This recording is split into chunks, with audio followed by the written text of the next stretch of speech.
she gave the end of the story, and I'm going to be giving the beginning. Now, I also have to confess something to you. This is the fourth lecture I've given in 5 days. And before each of those lectures, I've talked to high school students, college students, et cetera, et cetera. I'm very tired, and I feel like I'm in the middle of a shamanistic journey with hot flashes going off and on my skin. So if I sort of blank out in the middle of it, or if I run off stage, it's just because I've gone to get rid of the Reuben I ate about an hour and a half ago.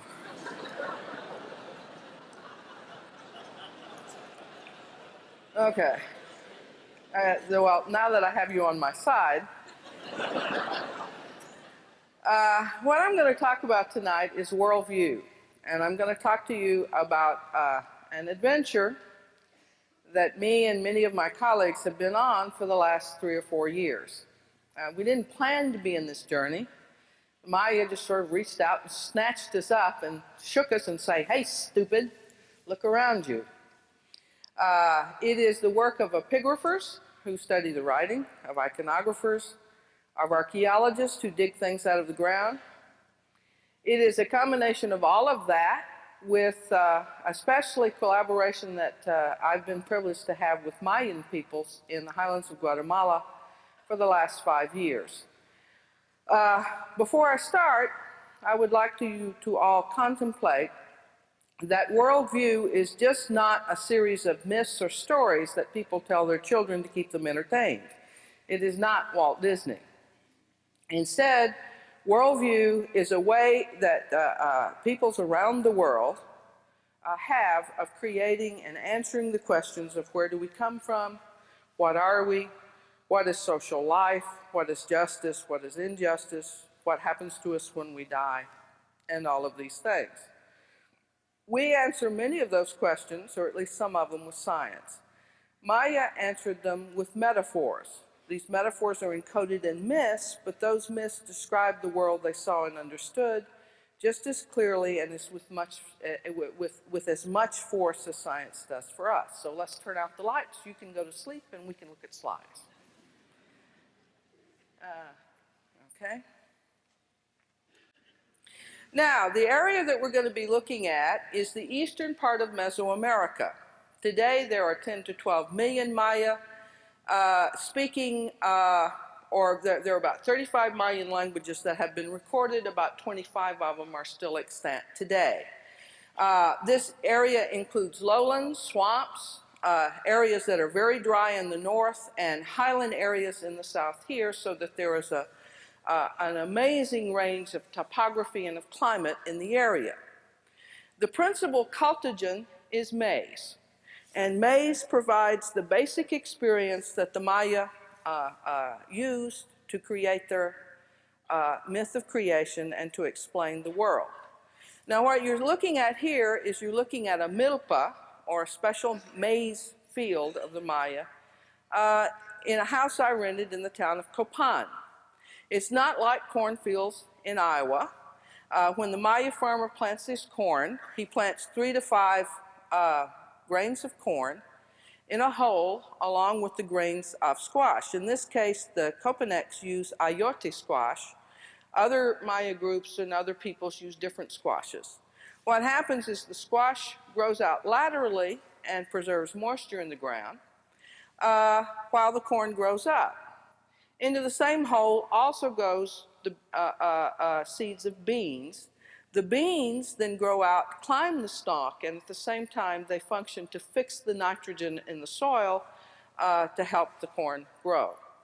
Now, the life cycle of maize, it's seeding,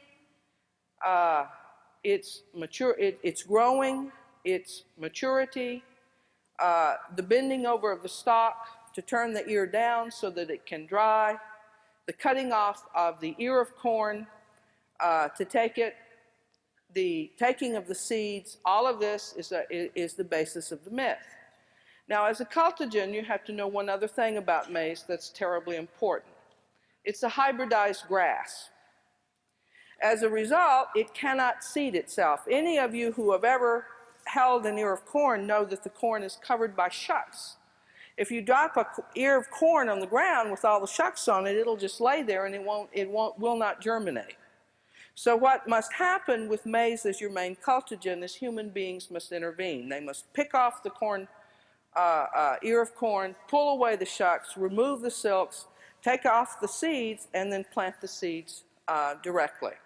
This leads to a relationship between human beings and the supernatural world that is reciprocal. In other words, the gods, including maize, gave themselves up to death so that human beings could be created, and human beings returned the favor by nourishing and caring for the maize. Next pair. Now, the maize god was materialized, given form in the myths, as a beautiful young man. He will often wear ears or corn foliation in his head, and he will dance with ears of corn. His story is recorded in the way that we have it now in two forms. One is on the pottery and in the inscriptions of the classic period, objects that were made between 200 BC and 1000 AD, and in a great mythic cycle called the Popol Vuh, which is the book of the community, which was recorded in Latin characters, in the characters of Spanish language, recording Quiche language in the 16th century after the conquest. In the 17th century, a Spanish friar named Jimenez was shown the book, allowed to make a copy of it, and he translated it. Thereafter, the original book disappeared, and we have a copy of the Popol Vuh now in Chicago in the Newberry Library. That book has been translated into many languages and published, and thanks to the work of Michael Coe, we can now know, I think without any doubt, that the Popol Vuh records a myth that is extremely ancient in Mesoamerica. It may go back as early as the Olmec to 1000 BC, and it is the core myth of how the world got to be the way it is. In the Popol Vuh, there are two parts. There's the story of creation, and there's the story of how the Quiche nation was formed and the political charter that came out of creation. What I'm going to do now is I'm going to mix the two myths, the two forms, and basically talk to you about the story of the maize god, this myth of creation, and then show you how it unfolds in the classic paradigm. The story goes like this. There were two beautiful young twins, the maize gods. You can think of these two as them. In the Popol Vuh, they are called Hunahpu and Hun Hunahpu and Vukub Hunahpu. I'll get my twins right. In the classic period, they have one name. They were just called either Hunal, which means one ear of maize, or Hunal Ye, which means one grain of maize, or Hunal Ye Suk, which means one grain of maize, corn silk. These young men were beautiful, they were great ball players, and they were great dancers. Most of all in their lives, like most of your children, they loved to play ball. They played the ball all the time and made a mistake because the floor of the ball court is the ceiling of hell. And so as they played the game and knocked the ball around, they made noise in the underworld, in the hell. And like the first floor apartment dweller, the gods of death got angry. Only they didn't hit the roof with a broomstick. They sent owls up to summon these bad boys down to answer for their lack of courtesy. The boys arrived, and they are sent through a set of trials, which they fail. And because they failed, they were killed. Their bodies were taken to the ball court in the underworld and buried.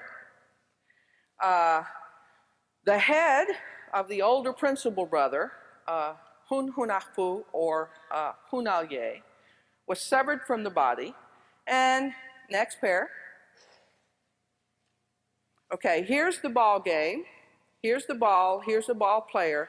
In this case, the ball is against a stair, but and sometimes the ball court sides, instead of being a stairway, will be terraced. So here's a picture of the ball game. Here's another picture of the Mace God. This little tattooing on his face is the early classic version of him. Next pair. And that severed head was carried in a plate to a gourd tree. Here's the head of the Mace God. There's the maize on his head there. Here's the bowl of sacrifice, and these are the instruments that cut his head off, or that a Maya farmer will use to cut the ear of maize from the stalk. The head is hung in a gourd tree. This is a gourd tree. Here are the gourds that the story refers to. The gourd tree is a very strange-looking tree. Next pair. This is a pot that shows the gourd tree, and here's the gourd, or the head of the Mace God in the tree. Now, the Mace God just hung around for a while, and one day this beautiful young lady walks by whose name is Blood. Blood walks up to the head and said, "My gosh, what are you doing there?" They have a short conversation, and the skull, as many boys will do, seduced the girl and said, "Hold out your hand." She held out her hand, the Mace God spit in her hand, and lo and behold, she became pregnant. It's Mesoamerica's first immaculate conception. Okay. Her daddy, about 3 months later, figures that she's knocked up. And he gets mad. He gets real mad. He orders her killed. He sends the owls to kill her, but the owls sort of like the young thing. So what they do is they make a false heart out of rubber, give that heart to her father and say, "She's dead, Dad." And the girl is then allowed to go, and she journeys to the middle world where she finds her baby's grandmother and her erstwhile husband's mother, who is the old moon goddess named Shmukane. Eventually, two new sets, before I go to there, here is a picture of a Maya queen in the guise of the moon goddess, who Skik is, or who Blood is. You can often tell her because she will wear this net overskirt, and she will have a little shark in a shell on her waist. Next pair. She is the moon goddess, and you will often see her sitting in the moon. She's kind of ugly there, but you know, women get tired. And holding a rabbit. And if you don't believe that the rabbit's in the moon, here's its ears, there's its head, there's its chest, there's its body, here's its wooded tail. And I defy you to see the old man in the moon the next time you see a full moon. Next pair. Okay. She gives birth to two beautiful young men, or young boys, babies. In the Popol Vuh, they are called Hunahpu and Shpalanke. In the classic period, they are called one Ahau, or one Lord. Here's a portrait of him. He always has these large spots on his body. The other one is called Yashbalam, or the first jaguar, and he's always identified because he has pelts of jaguar on his body. Michael called these the headband twins. Now, if you read the Popol Vuh, and you follow their adventures, it explains how the world got to be the way it is. It's sort of like Amaya Aesop's fables. That explains how the animals got to be the way it is, why farming goes the way it is, and so forth. One day, the boys are working in their field. As they work, they notice that they are losing corn to something. They can't quite figure out what it is, so they lay a trap. And what happens is that they find in the trap a rat. The boys grab the rat escapes, leaving the fur on its tail in the boys' hands, and that's why rats have no fur on their tail. The boys recapture the rat, okay, if you'll change this one. And the rat says, "Now wait a minute, don't hurt me, don't hurt me, don't hurt me. I know I stole your corn, but I have a secret you want to know. This is a secret about your fathers." And they say, they're a little bit suspicious, but they say, okay, show us. The rat takes them to the grandmother's house. He climbs up the poles of the house and into the rafters, and using his teeth, he cuts loose a bundle that was in the rafters and drops it down. This is a giant plaster panel that was found about 5 years ago at the site of Tonina in Chiapas. There is a scene right here that is enlarged in this scene. This is, in fact, that rat. He's a very large rat, okay? There's his head, here's his body, here's his hands, and he's holding in his hands what is a ball mold. Because balls made of solid latex rubber, when you lay them down, they flatten out. So the Maya had to have molds to keep the balls in the round. Here is the ball in the form of a head inside the ball mold, and here's the tying strings that the rat has unloosened from the rafters. We know he is first rat because that's what his name says. This is Kan Bah Cho, which is the precious first rat. This is shaman of the north, so this is the precious first rat. Next time you catch one in your house, just remember that. Next pair. Okay, once the boys get the ball game equipment, they also become great ball players, start playing the ball game, disturb the lords of death, and they are called to the underworld. They go through, again like their fathers, a whole series of tests. The day begins with the ball game, in which they, in the Popol Vuh, it says they pay to a scoreless tie, so no one scores a point. Then each night, the lords of death put the boys into a house where they are given something they have to do, and if they don't do it, they'll be killed. Each morning, they come out having done what the lords say and defeating the traps. Finally, one day, the lords of death put them in the house of the Kamasots. This is the death bat, which is the vampire bat.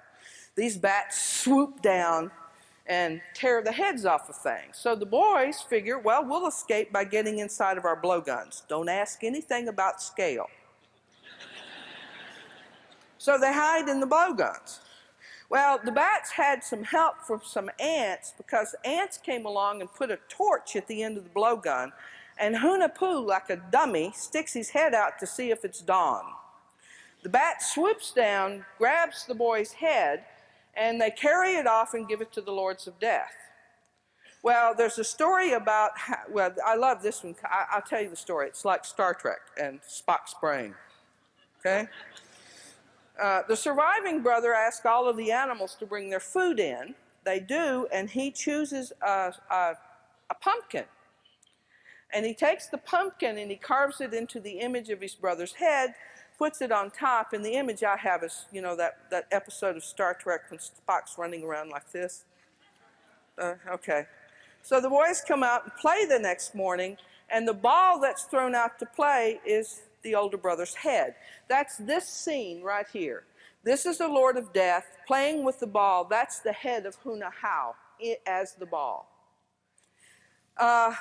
The younger brother figures out how to get the head back, but they have so embarrassed the lords of death, so humiliated them, that the boys realize they're going to be killed. For instance, this is a ball court from a marker from Copan.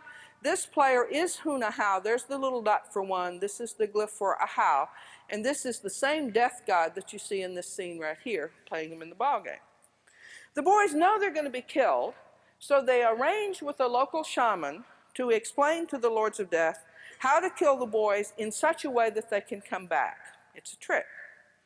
They arrive, they're called one morning to an oven where corn is roasted, and when they see there's fire in the oven, they know this is it. And like Daniel, they leap in to the fire.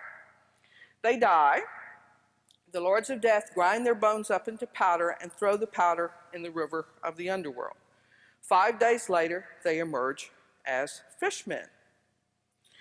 They then disguise themselves as great lords. Now, I'm in Oregon, and I don't know your state as well as I know mine, but they begin performing in the boondocks of Eugene.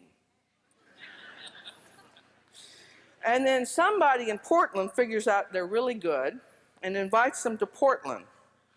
And then the Tonight Show sees them in Los Angeles, and they get invited there, and finally they get a command performance before the president, which of course is the Lords of Death.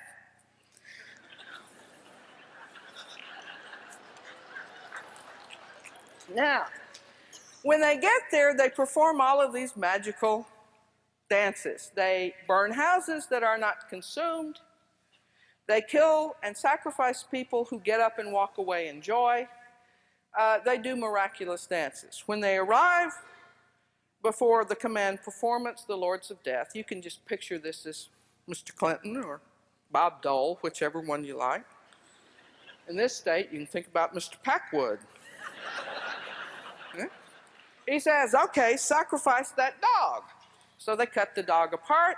Dog gets up, walks away, barks, wags its tail, and very happy. So, they choose someone from the audience, they sacrifice him.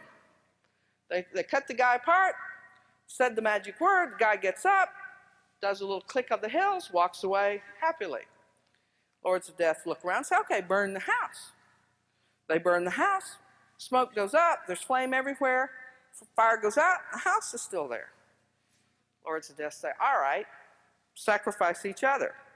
So they go into the great dance of sacrifice in which they cut off each other's head and dismember their bodies, then get up and walk away. Well, by that time, Mr. Packwood can't stand it. He says, do it to me.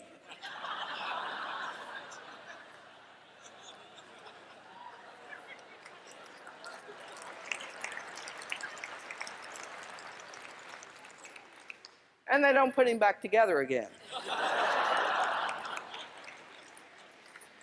Now, having defeated death, they tell all of the people who live in Xibalba, which is the other world, that they cannot anymore come to the world of human beings or to the world, the middle world, except in the guise of disease and death and pestilence and war. But they cannot come in their flesh. They cannot appear to us as people.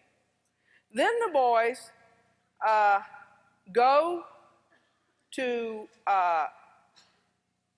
resurrect their fathers, and in the Popol Vuh, what they say is they dig up their father and their uncle's body, they bring them back to life, they are flesh, but the poor father and uncle have a little bit of brain damage.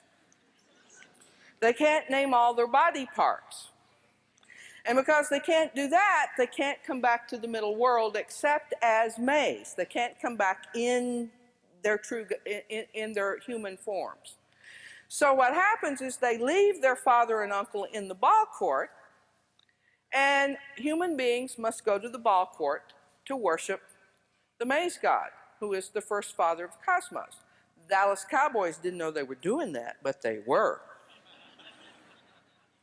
Now, creation is about ready. I'm going to show you a slightly different version of the resurrection of First Father because the classic people give us much more detail. But before he gets resurrected, next pair, there's one last act the hero twins must do. In the third creation, in the third world, because for the Maya, in the Maya paradigm, we live in the fourth creation, not the fifth one, as the Aztecs believe. There is a great bird. This bird is a huge scarlet macaw who is so beautiful that he is sure that he is the sun. And he forces all of the people of the third creation who are a little bit stupid to worship him. Now what the boys must do is they must get rid of this silly bird. Now this is a pot that has the bird on it. Here's the face of the bird, here's a wing, there's the bird's tail. This is the same pot from the side. There's the bird's head, here's his wing, there's his tail. He is the avatar of the god Itzamna, and there's the old Itzamna riding on his back. Next pair. Now, the bird comes each day to land in a nansei tree. A nansei tree is a kind of crabapple tree. It's like peanut butter. If you grow up eating it, you like it. If it don't grow up eating, it smells like rotten meat. And gringos don't like it, but that's all right. The rest of the world think we're crazy for eating peanut butter.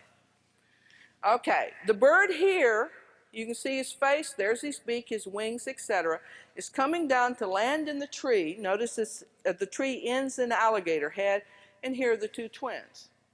When the bird lands in the tree, The boys stand up and say, now listen, Mr. Bird, you're not the sun, and we know you're not the sun, and you're just faking it, and we would like for you to stop. The bird reaches over and rips out the arm of one of them. And there's the arm ripped out right there. Okay? The boys get mad, and they say, now wait a minute. We're not going to let this happen. So, next pair. They hide in the woods, and they shoot the bird. Here's the bird in all of his glory. This is a person, a monkey of the third creation, who is offering him in worship a fruit. And here's Hunahau, the hero twin, shooting the bird with his blowgun. This is the same scene. There's Hunahau. You can see the spots on his body shooting at the bird. The pellet hits the bird's tooth. The tooth abscesses, and the bird is in terrible pain. Well, a couple of sorcerers who just happen to be the boy's grandparents come by and say, Mr. Bird, we can fix your problem. He says, I'll do anything. So they pull out his teeth, replace his teeth with white maize grains, and in the Popol Vuh it says he has a metal eye that they remove. In the classic period there wasn't any metal, so it's probably a jade eye. They remove his jeweled eyes, and everyone looks around and says, my God, that's just a bird. Why are we worshiping that? So with the false son of the third creation now in control and done away with, the boys are ready to begin creation. Next pair. Now, this is a pot which has 3 scenes. This is my drawing of a rollout of the pot that you see here. This has 3 scenes from this little episode where the Mace God's reborn. I will take you through each one. The first one is a scene right here, which you can see right there, I hope. What it is a giant snake. That snake represents the birth canal, and coming out of the snake is the Mace God in the moment of his rebirth. He is kissing a fish. I cannot explain why he kisses a fish. Except he's born into the primordial sea. Maybe that's why. Now, Nikolai Gruber, my German friend who's an epigrapher, is the first one to suggest this interpretation. I told this to my partner, David Friedel, and David looked at me and he said, now wait a minute, babies are born face down. David's married to a medical anthropologist. He's also married to a woman who gave birth. He has not had any first-hand experience. And she says the baby, when it comes out, in the beginning is face down. But as soon as the shoulders get out, the baby rotates and becomes face up. And what you're seeing is the moment that the baby pops out of the birth canal. And so this is the birth of the Mace God as he comes out. Next pair. Now, when he gets out, the boys have to carry him where he's going to grow into an adult and be redressed. This is 2 halves of a rollout of an extraordinary pot that shows this scene. Here's the brother with the spots. This is Hunahau carrying a bundle. He's standing on top of a fish, if you're wondering what that weird thing is. Here's the other brother with the jaguar pelt. The brother has got a giant plate on his head, and there's the baby infant inside the plate. Now, we showed this to a Maya Chuchkahau, a mother-father, a shaman from the town of Chiniki, and he looked at that and said, you know what? When we give birth to babies, when our women have given birth to the babies, we must be very careful with the afterbirth, because people who are enemies of your family can steal the afterbirth of the baby and do witchcraft with it. So it has to be very carefully buried. He said in our town, now they use other techniques than other Quiche towns, but he says in our town what we do is we go to a cave that's very sacred to our families and where our ancestors have been.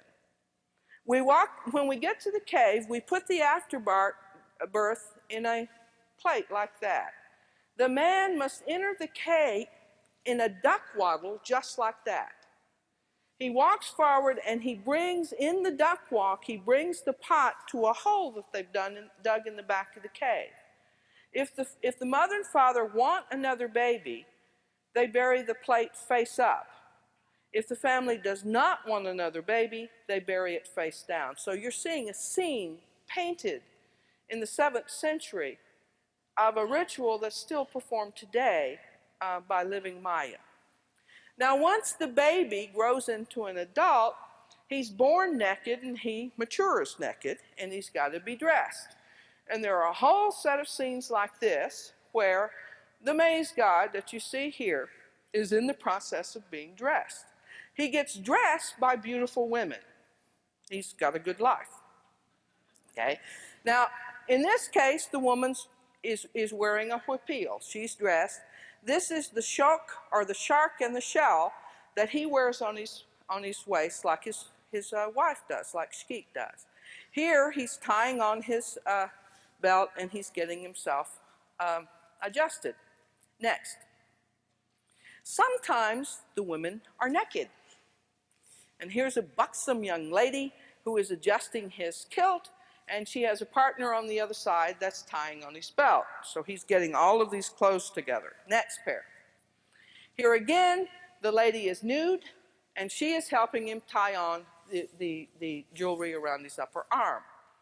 Once he's all dressed, he goes into a dance. This is called the Homel Dance dancer. It's very famous. I know you can't see the details of it. But as he dances with a huge back rack, and there are always a dwarf with him. He can appear in 2s and 3s, and I'll explain to you why in a minute. But there's a different kind of dwarf with each dancer, and those dwarfs have been identified medically. Next pair. There's one scene that we don't understand. There's no reference to this in the Popol Vuh at all, but he appears to have to go and wake up some old men. And what you see here, these are 3 very important gods. We're going to find out who they are in a minute. This is a god who has a stingray spine through his nose. He is called the old stingray paddler. This is an old god that has jaguar pelt all over him. He's called the old jaguar paddler. And this fellow in the middle, here's a detail of it, who is pulling on his loincloth up between his legs, about to tie it onto his waist, is Godel, because we don't know what his name was. Okay? He often will wear, now if you just remember, there's an eye and a beak and a feather there. He wears a headdress with an owl in it, and the dwarf has his staff. Now these 3 old men, old gods, if you will, that have been woken up, and you can see right here, Mace God's dancing on top of this old guy. It seems to be a violent action. They apparently don't want to go, and he makes them go. They may be Shebalbans that don't want to cooperate. We're not real sure. But these guys are going to be major actors in creation. Next pair. And the reason is that the paddlers row a canoe. That's why they're called the paddlers. Here's the canoe right here. This is the old jaguar paddler. This is the old stingray paddler. You can see their long paddles going down into the water where the Mace of God was reborn. And here's the Mace God. Here's the old jaguar paddler with a seed sack on his chest being carried to the place of creation when he's ready. Next pair. This is a very famous drawing from a pair of bones from burial 116 at Tikal, which shows this scene. Here's the canoe. There are a pair of bones, so it's a duplicated scene. These little rectangular stacks in these shells represent the surface of water. The canoe goes along being paddled in front by an old god with a jaguar head, the old jaguar paddler, and an old god with a stingray pine. There's the stingray paddler. The 2 old gods he just woke up are his paddlers. Here he is in the center. He's got the heel of his hand to his head saying, "Woe is me." Now, the reason why we call it the woe is me expression is because it's always associated with death or something like that. The passengers in the boat are a shaggy dog, a parrot, a spider monkey, and an iguana. Now, what we have learned is that the night that this event occurs corresponds to this pattern in the sky, and this canoe is in fact the Milky Way.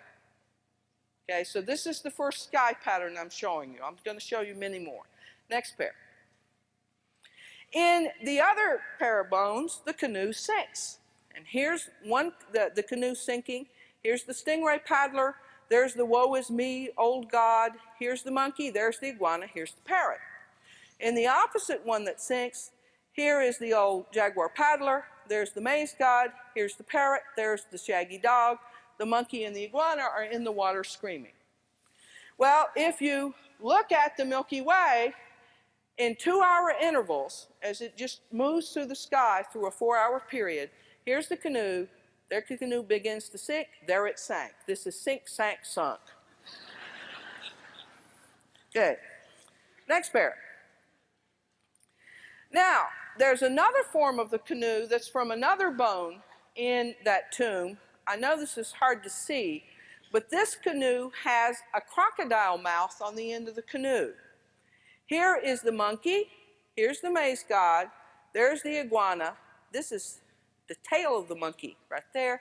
And the paddler back here is Itzamna. I know it's hard to see, but just remember it's there and take my word for it, because there's the God's name right there, named as Itzamna.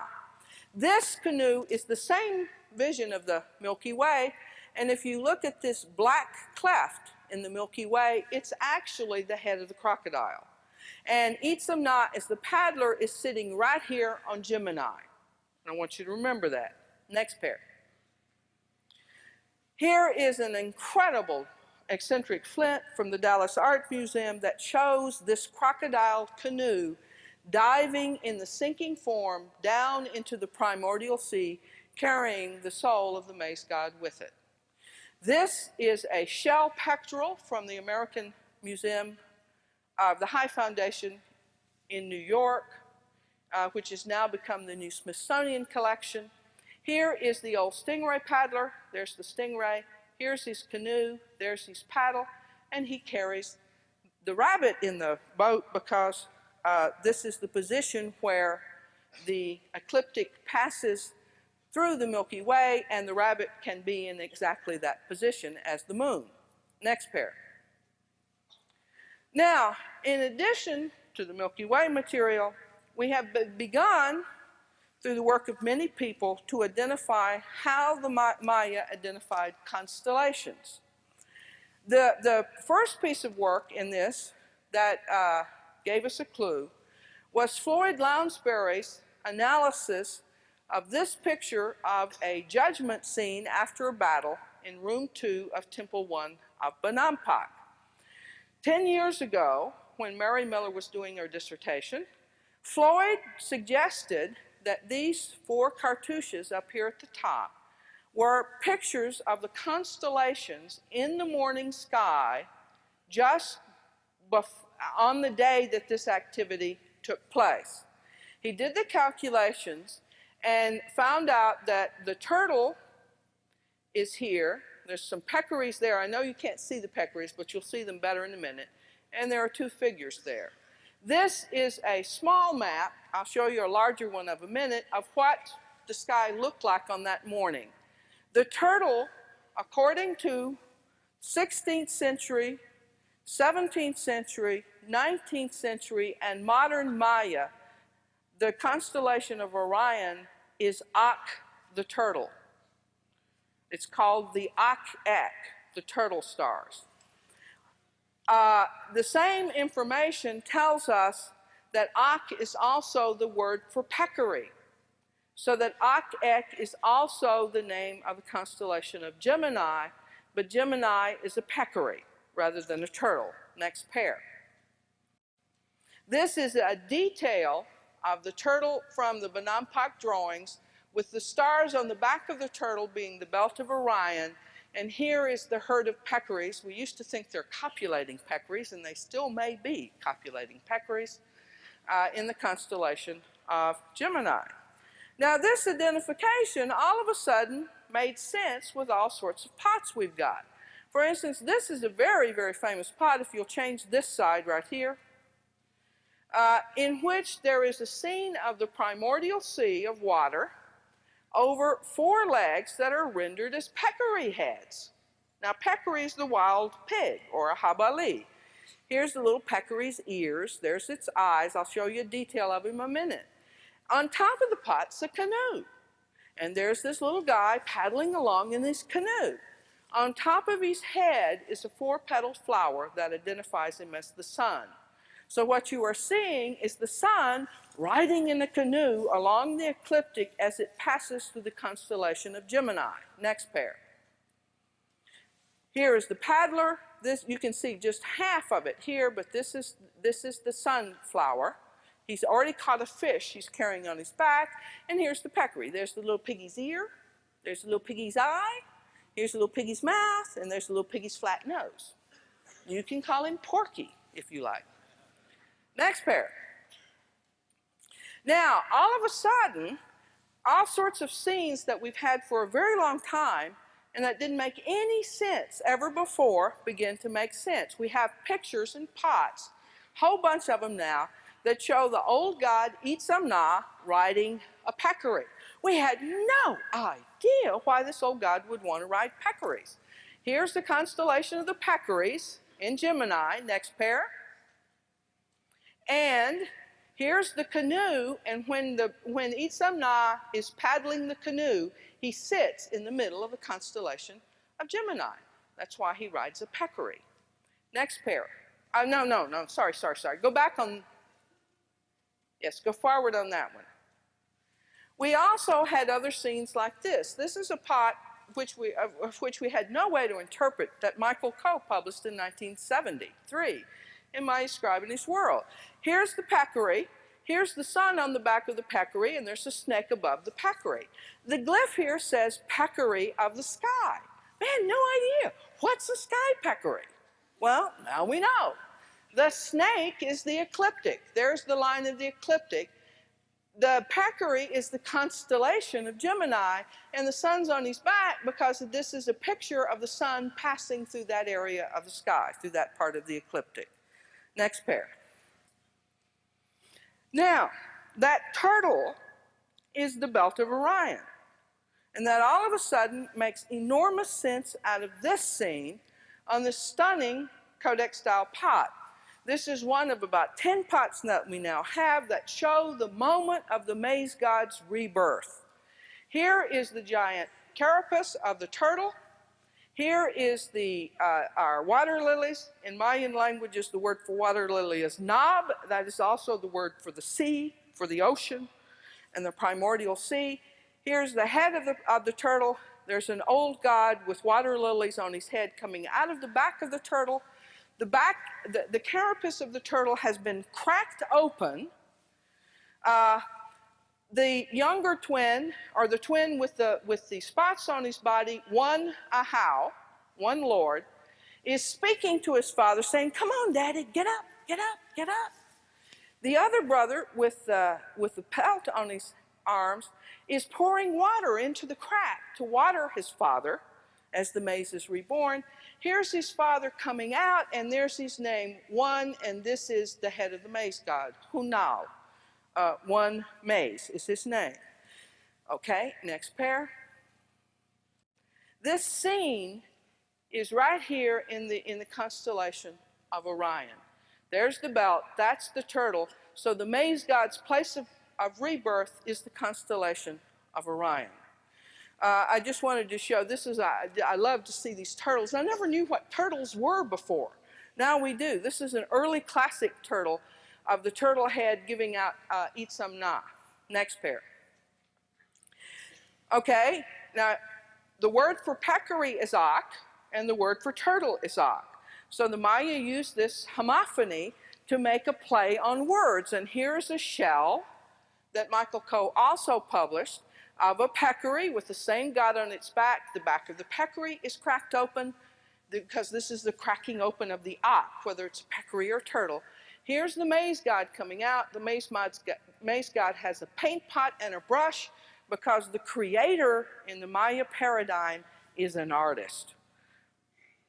Just remember that, you scientists. It's an artist, okay? And here's this image superimposed over the top of Orion. It's the same area of the sky. Next pair. And these are two lovely slides that just appeared. I took this one 15 years ago, not knowing what I was seeing. This is a caiman floating in a municipal dirty pond in the middle of a little town called Gutierrez Zamora. The caiman was captured from the Nautla River and put here. The Maya understood the turtle to be floating in the primordial sea. You can see the brown gook of the primordial sea. The scoots on his back are the mountains, and here's the turtle having climbed up on the back of the caiman to sun itself. This is a picture of modern Lacandon. These are the only non-Christian Maya left. This is modern Lacandon constellations. This is the belt of Orion, and what they call it is a Peccary, and the star of Rigel is the baby, is the Peccary baby. So today's Lacandon still have the same constellation names. Next. Now, one last piece of evidence, which is, or information which is really neat about this story, is the turtle doesn't come with a crack in the back. Somebody's got to crack it open. And we have a series of pots in which we find out who the turtle cracker is. Here are little bitty one-man canoes. Here's the jaguar paddler, here's the stingray paddler. The stingray paddler is bringing the turtle to the shell to the place of creation. This god is standing in his canoe overlooking the turtle shell after it's been cracked open. This is the Mace God standing in the crack. This god is identified by the diadem he wears and by his ear flare as the famous god Chak. Chak is the god of lightning, and this stone that he's got in his hand like this to bring down on top of the turtle is a lightning bolt. So what we know in this scene and in this scene is the turtle shell of Orion is cracked open by lightning. Now, you Oregonians don't have to respect lightning very much. If you want to find out about it, come to Texas or go to Mexico, because in the tropics and in the southern latitudes, lightning is a fierce, fierce thing to watch as it strikes in the great thunder and monsoon rains of the tropics. Next pair. Now, once the Mace God gets born, that's just the beginning of the story. Once he's reborn and he's brought back to life, he's got to create the world. And what we have from the classic period is a series of texts that show us what they did on creation, and we can now tie these to images. This is the stela of a king whose name was Boots Tilwe, or Smoking Danta, who was the king of a site called Quiriguá. Think of him as Bill Clinton. Better yet, Ronald Reagan. This king wanted to show that his charter for religious power started with the creation. It's Ronald Reagan, not Bill Clinton. Okay? So what he does is he starts out on this side giving an account of what happens in creation. And this is the most detailed account we have. So you should like that fellow. He's a bit ugly, but he's a really important Maya. The first part of the text, which I do not have in this picture, is simply the long count. Then he gives us the day, which in Maya is 4 Hawait Kumku. In our calendar, that is August the 13th, 3114 BC. Don't worry about the BC date, just remember August the 13th. The next glyph reads Hal, these little cross bands right here. Hal means to make manifest or make visible. This glyph is Oba. Oba means an image, so was made visible an image. This is what the image was. It is of 1, 2, 3. This is the glyph for stone, and this glyph means something like lifting or placing. So this was made visible, the image of 3 stone settings. And then they tell us what each of those settings were. This glyph is U-Tapwa. Tap is a glyph that means to set something upright in the ground. It's what you do when you erect a stela. This is the glyph for stone. So it said, was erected the stone. Here are the actors. This is the old jaguar god. This is the old stingray god. These are the 2 paddlers. So when they brought the canoe to the place of creation, they put a stone in place. Then they say to us that this happened at, and they tell us where it happened. It's at a place called Nahochan, and that translates as either lady or house 5 sky. And then this is the eye of a jaguar. This is the picture of a throne, and that's the glyph for stone again. So this happens at a house 5 sky, jaguar, throne stone. Then they tell us what happened with the second stone. It was erected, the stone. Here's the name of the god that did it. We do not know who it is. And it tells us that it happened at the earth partition. So we have one happening in the sky, the next one happens on the earth, and this is a snake throne stone. Finally, we get to the third one, and they says, and then it happened the stone setting by Itzamna. This is the guy who rides the Peccary and is the third canoeer that brings the Mace God to the place of creation. He sets up a knob, or an ocean throne stone. So now we not only have 3 stones, but we have the heavens, the earth, and the ocean. Then they tell us that all of this is Uti, it happened at, and the name of the place where it happens, this is Cha, which means to lie down or recline. I wouldn't mind doing that myself right now.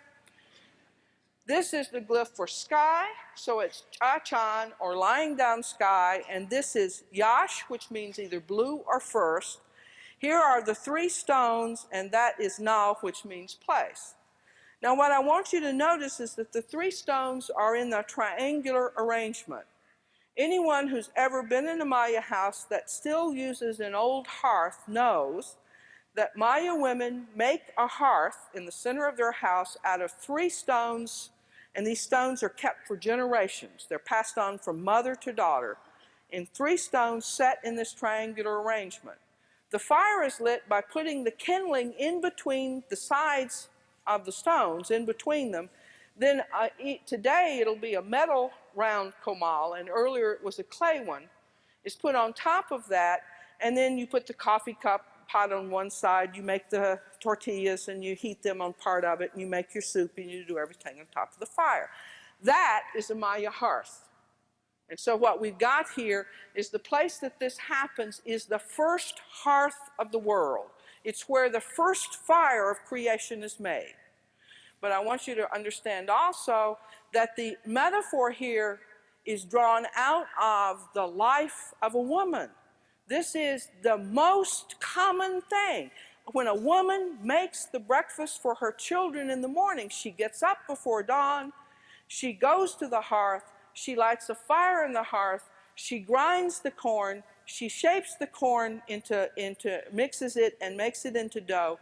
She shapes the dough into tortillas, she puts the tortillas on the fire, and she makes food for her family. That is the act of creation.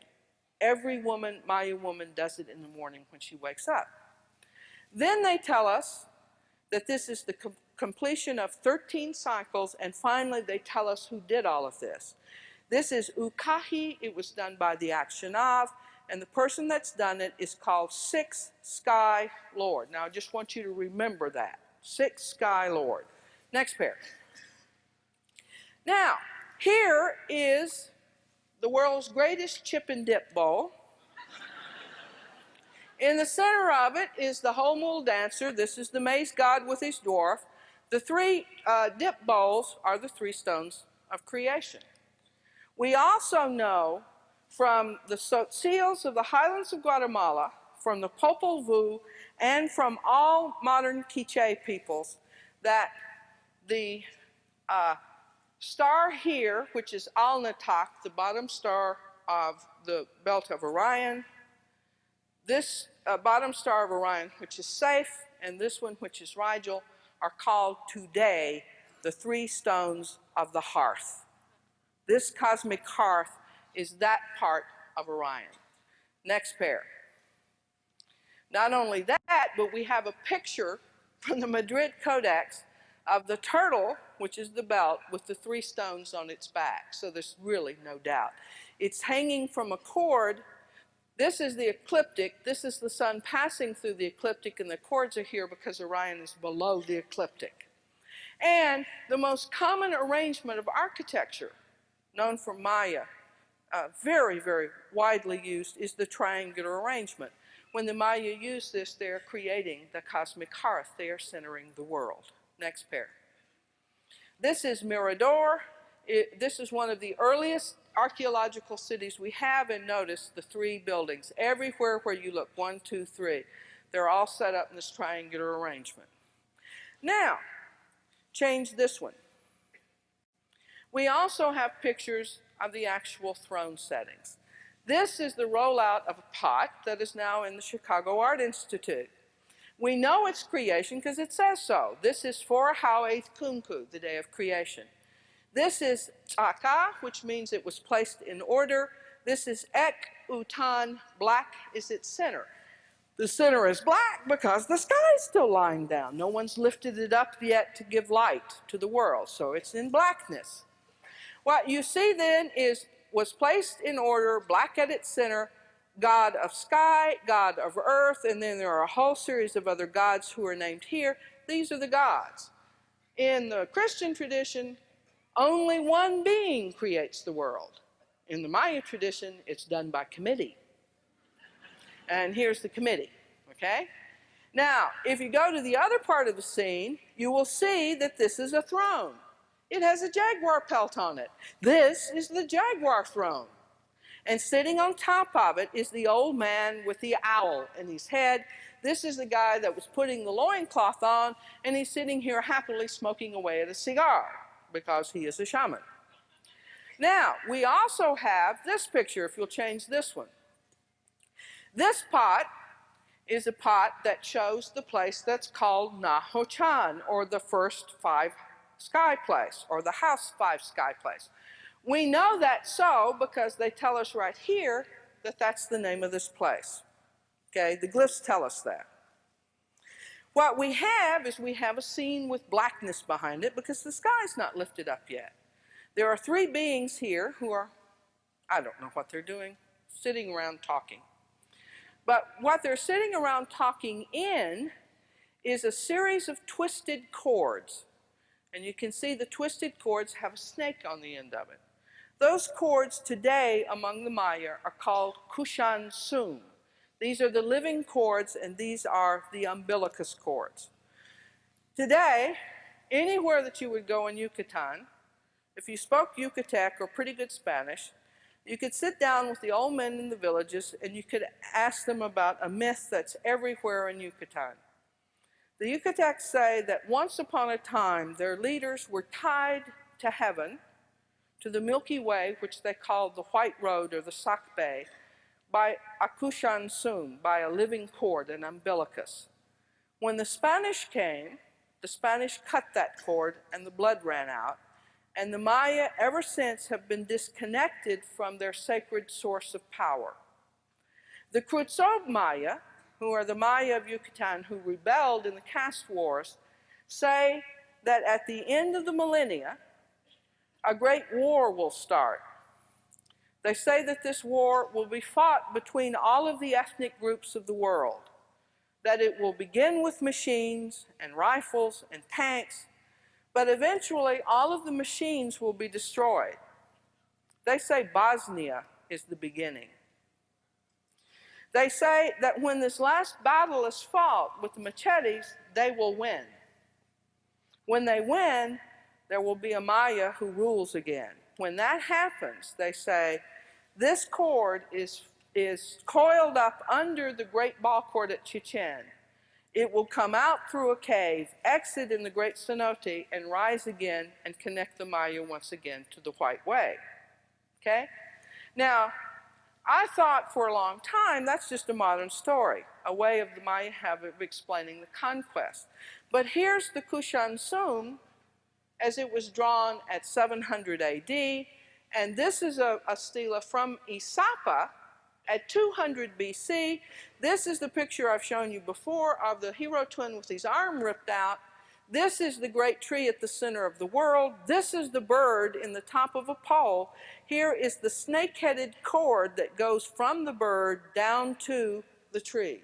This is the Kushan Sum at 200 BC. This is a very, very ancient concept indeed. Now, in addition, what I want you to see here is that this great crocodile tree is also the Milky Way, and this cleft in the part of the Milky Way is not only the alligator head of the canoe, it's also the alligator head at the base of this particular tree. And we're going to see how this works later. Next pair. Okay, now this is the group of the cross at Palenque. And this is a later addition, so if you see the arrangement here, we have the cosmic hearth again. In the tallest north building, Chan Bachlum, who was, we'll let him be a Bill Clinton, also decided to say that his claim to power starts with God and creation. And he, like the king of Quiriguá, starts out his lineage history by recounting creation. I'm going to show you several of the phrases from that recounting and give you the second act of creation. There is a distance number, an amount of elapsed time of 2 days, 9 months, and 1 year. This moves us from August the 13th, 3114 BC, to February the 5th, 3112 BC. So we move from August the 13th to February the 5th. Here it says, this is after was made visible Oba, the image of the lying down sky, the first hearth. This is the glyph that records the action, and this is the name of the man who did it. This is Homel Dance. This is the Mace God. And the action he did is recorded with a little dog head that reads Och, which means to enter. This is Ta, into, and this is the glyph for sky again. So he entered into the sky. We have a picture of this. Next pair. It's this pot right here. What we have here is a text that has the Och Chan right here, entering the sky. This is the name of the bird, Itzamye. And what you see that the bird is doing is the bird is landing in the tree. So to enter the sky is to land in that tree. Now, I had this wonderful time with David Friedel. David Friedel, for many years, asked me what that scorpion's doing there. And I said, I don't know, David. There's lots of scorpions in the forest. And David said, now, don't say that to me. It's got to be something else. And then a little bird of another epigrapher whispered in his ear, there's a scorpion in the Maya zodiac. And David said, well, that's got to be the scorpion in the Maya zodiac. And I said, nah, that can't be. Argued for 2.5 months and finally had to accept it. Then I had to go to the Paris Codex where the zodiac is and figure out where it is. Well, it ends up their scorpion is our scorpion. Next pair. In the zodiac of the Paris Codex, Sinan, which is the word for scorpion, is the name of the constellation of Scorpius. Okay? I'll never forget the day I went and my friend Johannes Wilbert told me, always go to the natural environment to find the source of the model. And I remember sitting at my desk saying, okay, Schele, listen to what Johannes says, go get a star book. I went and got a star book, opened it up, found out what the sky looks like when Scorpius is at its highest point, and lo and behold, this is what the Milky Way looks like. And then in that instant, I realized the Milky Way is the tree. The scorpion is in the constellation, and the tree itself is the rising of the Milky Way. Now, last summer, John McGee, who is an ethnographer who has worked with the Lacandon for 20 years, went back into Naha and spoke with Old Chankin, the oldest and the most knowledgeable of all the Lacandon. Old Chankin didn't want to talk at first, but when they started telling him Muskegee Creek stories from southern Alabama, Old Chankin said, now wait a minute, those guys aren't telling the story right. And it ends up that the Lacandon call this constellation Loch, which is their word for scorpion. They call this fat part of the Milky Way the trunk and the roots of the tree, the buttresses of a great ceiba, and this is the tree. So even the Lacandon today say this is the tree. Next pair. Okay. Now, the text then goes back and tells us in a couplet construction. Now, Maya literature loves to use couplets. In couplets, you say something one way, and then you come back and you say it again in a slightly different way. In the Bible, these are called chiasmas very often, okay? The second time it's repeated, you have a date. This is the name of the day on 13 Eek, end of Mole. In our time, this is February the 5th, 3112 BC. This glyph is hoi. It means to dedicate or bless a building or to circumambulate something. This glyph down here is Uchul Kaaba, which means is its holy name. That tells us that these three glyphs are the name of this object that is dedicated. And this tells us what the object is. This is Yotot Shaman. Yotot is the home of, and this is Shaman north. So this is something in the north, and probably the north sky. Here's the name of what this is. We know from the inscriptions of this temple that this glyph, which is the number 6 sky, plus this glyph, which is null, meaning place after it, is the name of that cross. It's the name of the tree.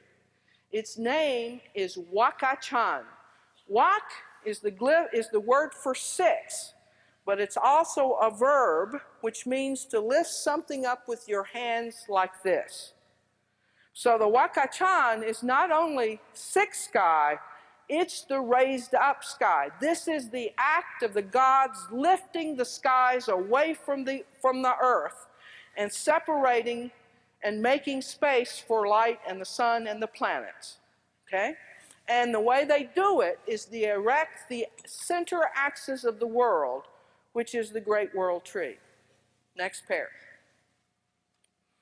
Here it is. This is the tree as they represented it with Scorpius at the bottom. Here are the buttress roots. This is the natural model. This is a ceiba tree at Tikal. Here are the buttress roots. Here are the upper part of the tree. And you not only make canoes from that tree, but this tree flowers between January the 15th and February the 15th. It flowers at exactly the time that the tree is raised. Next pair. Furthermore, this is the image of the tree superimposed on the Milky Way. This is the great sarcophagus of Palenque. Now, this is probably the most famous of all Maya objects. I always love to make a joke of it. The con man, Eric von Daniken, in Chariot of God, said this is a chemical rocket coming from another star. There's the flame. Here is the capsule. There's the king, or the astronaut turning he's turning the instruments, and here's the rocket.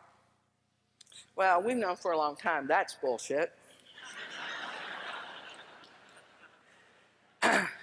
This is a picture of Popol in the instant he dies. He is poised in the position of a fall. We know he's falling because his jade is flipped up, his loincloth is flipped up, and it's like if I were to jump off the stage, what would happen to the flaps of my coat? They flip up, right? Actually, they stay in place and I jump out from under them. But that's irrelevant. If you wore a long loincloth and you were Maya and you jumped off of a stage, you knew what happened to things when you fall. So here he falls. This, which was supposed to be the capsule, in fact, is a great serpent head with its maw open. It's a serpent that's made of bone and is called the white-bone snake, and it is the entry to the other world. And he is falling down the great axis. Around the axis of the world is a double-headed serpent, which you can see here, and that corresponds to the ecliptic. Now, the glyph on the side of the sarcophagus for the action that Popol is undergoing is written Och Be. Och means to enter the road. Och means to enter. Be is the word for road. The name of the Milky Way was either Sak Be, the white road, or it was Rube Shibalba, the road to Shibalba. And what he is doing is he is falling down the road to Shibalba. This tomb is oriented with this to the south, that to the north. That's exactly the orientation of that map. This is what the sky looked like on August the 34th, 684, which is the night he died. So what you are seeing here is not only a metaphorical rendition of death, it is a picture of the sky. It's a map of the sky on the night he died. Next pair. Okay, this is the Wakachan. This is another picture with the double-headed serpent bar to reinforce that it's the ecliptic.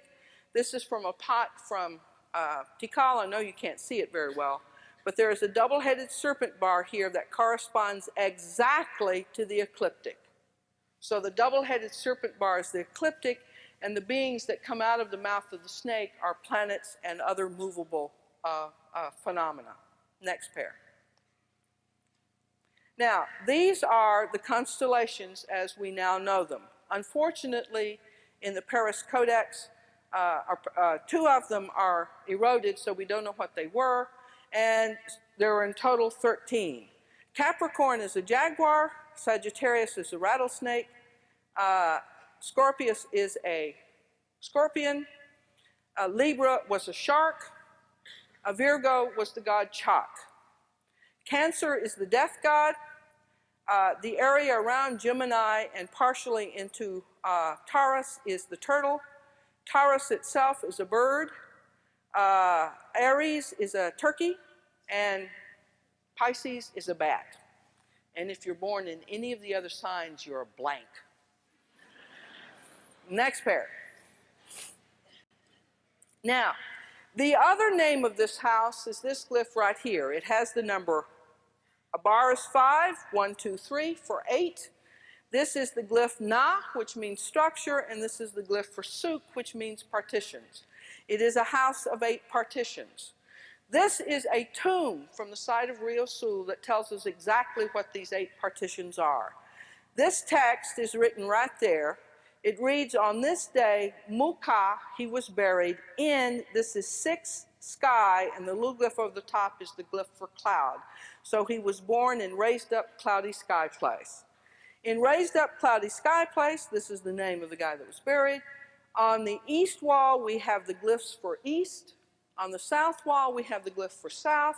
On this wall is the glyph for north. On this wall is the glyph for south.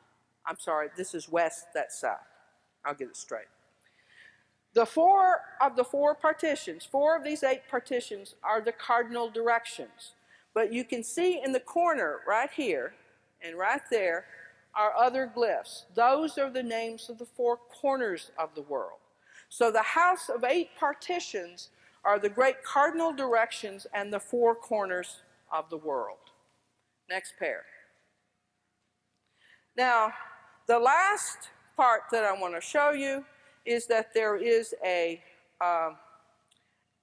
position of the Milky Way in which the Milky Way rims the Earth, the horizon, and there's none over the top of you. The Maya call this the Equi, and they saw it as a transformational opening into the other world. Here, this drawing that's superimposed over the sky map here comes from a Peccary skull at Copan. I discovered to my chagrin, I do not have a photograph of that Peccary skull. But here are the Peccaries of Gemini right there. There's a jaguar and a clown right here, and these are the death gods that are always in the south. So when you go through this particular configuration, you are going through a point of transformation. Next. Now, what I'm going to do now is I'm going to show you star maps of what happens every 2 hours in the year 690 on these 2 creation days. I chose the year 690 AD because that's the year the group of the cross at Palenque was dedicated. I think that the myth and its attachment to the sky was probably done very much earlier by the Olmec around 1000 BC. In all of the books that we have, both of the Yucatec and of the Quiche, who are the 2 peoples for whom we have myths of creation, the word for to create the world is the same word as to dawn. So that in the Maya conception, when the sun brightens the world in the morning and appears, that is to them a little creation. And so that in these 2 nights, the climactic moment is the moment of dawn. Now, the reason for telling you that I think this was said in Olmec times is because precession over the 1,500 years between when I think the myth was set and when the Maya were using it in the 7th and 8th centuries is a precession of one constellation. So it's not, what I'm going to show you is not going to come precisely to zenith, but it's close enough so that I think the Maya of the Classic period wouldn't have worried about it. Now, the other thing is that when you look at star maps, you always must remember that west in a star map is on the right side and east is on the left side. This is the north, that's the south. And also, as I begin telling you, if you're very close to dawn, the Milky Way will disappear and you will only see the very, very brightest stars. Now this is the first night. This is August the 12th. This should also be August the 12th. Sometimes my computer messed up on me. I didn't give it the right offering, okay? Actually, I'm the one that put those letters in, so it's me. This is at 6:31 on August the 12th, 690. This is at sunset. Now at sunset, you're not going to see the Milky Way, but you will recognize Scorpius. It's right there. And most of all, you will see very clearly in the north the stars of the Big Dipper. Dennis Tedlock says the Big Dipper is that terrible bad bird. 2 hours later at 8 a.m., the Milky Way, or the tree, begins to tilt, and notice that the big bird, the Big Dipper, has moved towards the horizon. Next pair. Now, this is, I lost 10 o'clock, so this is a fake 10 o'clock, which is why it's not progressing exactly like it should. But you can see the Big Dipper has moved towards the horizon, almost disappeared. We've got more angle on the tree. By midnight, the alligator tree is up and the bird has fallen into the earth. The bird is gone. That's the destruction of the false sun. Next pair. By 2 o'clock, you move into the canoe.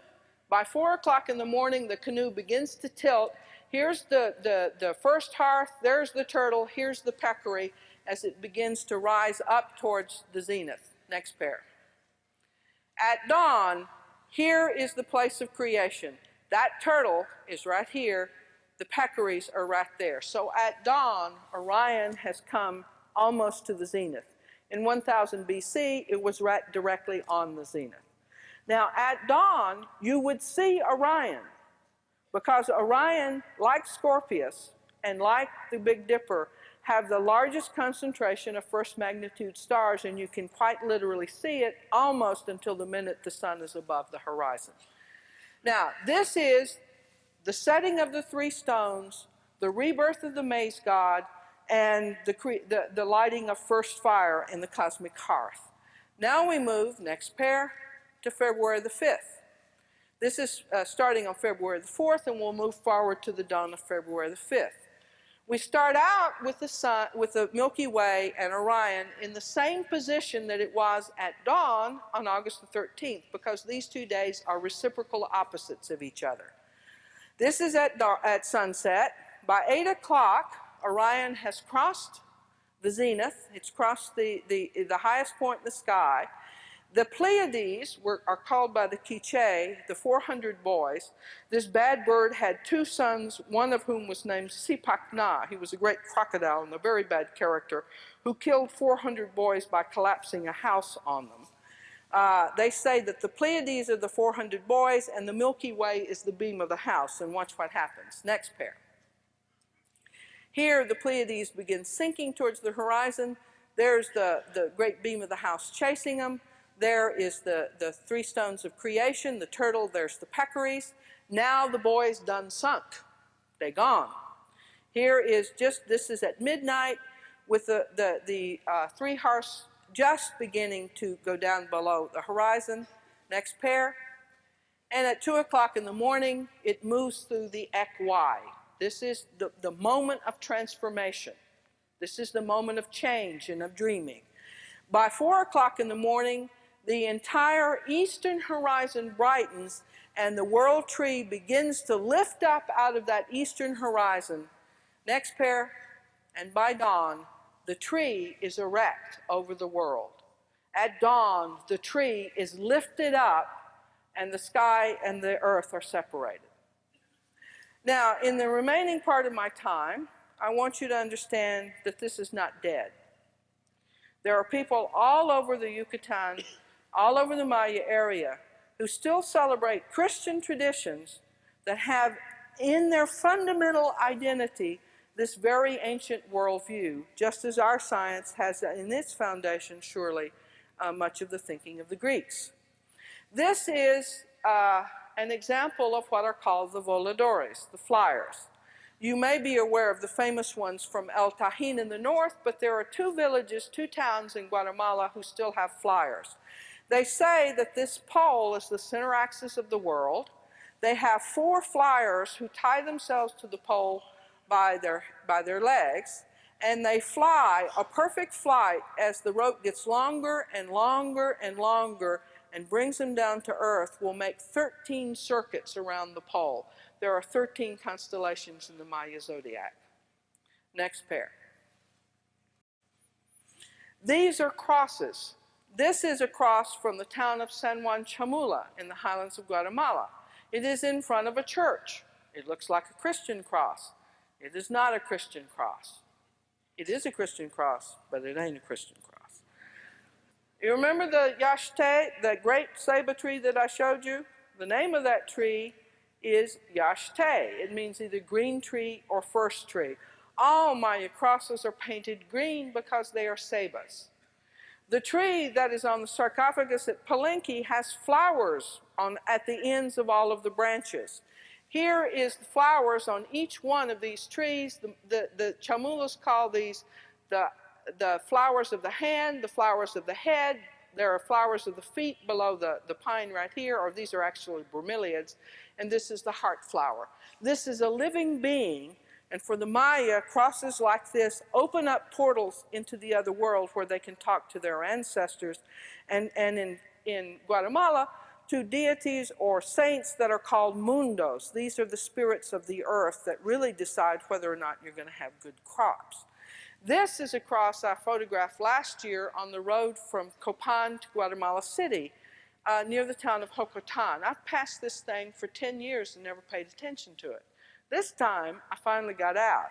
It's a small cross erected by a Chorti shaman to help bless the fields and is the place to call out the ancestral dead, to bring out the duendes, to bring the earth into agreement with the farmers. It is completely covered with tobacco leaves. I thought for a long time they used tobacco leaves because in the Copan Valley they grow Virginia tobacco. Nope. Tobacco is the sacred food of the gods. It's the most sacred plant of all Mesoamericans. And the tobacco is what that god El was smoking. So it's covered with tobacco because this is a transformational cross that leads you into the other world. Next. These are the most wonderful ones.